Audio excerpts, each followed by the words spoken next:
Putin says Russia will use cluster bombs in Ukraine if it has to.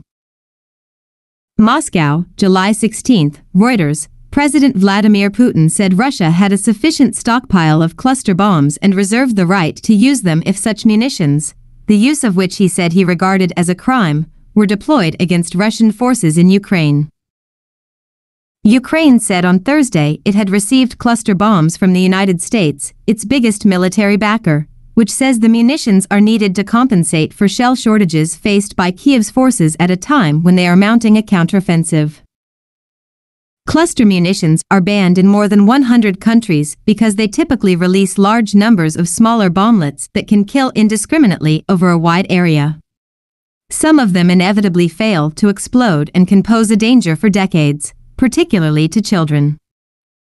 Kiev has said it will use cluster bombs to dislodge concentrations of enemy soldiers when trying to take back its own territory, but will not use them on Russian territory. Russian President Vladimir Putin chairs a meeting with members of the Security Council via video. Putin told, "I want to note that in the Russian Federation there is a sufficient stockpile of different kinds of cluster bombs. We have not used them yet.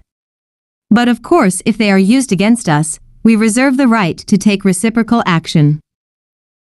Putin said he regarded the use of cluster bombs as a crime and that Russia had so far not needed to use them itself despite having suffered its own ammunition issues in the past. Human Rights Watch says both Moscow and Kiev have used cluster munitions.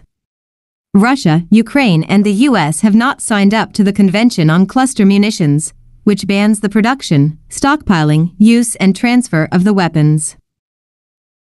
Putin also told state TV he saw nothing wrong in Russian specialists examining captured Western military equipment and missiles, such as the Storm Shadow missiles Britain supplied to Ukraine, in order to see if there was anything useful that could be used in Russia's own military hardware. Report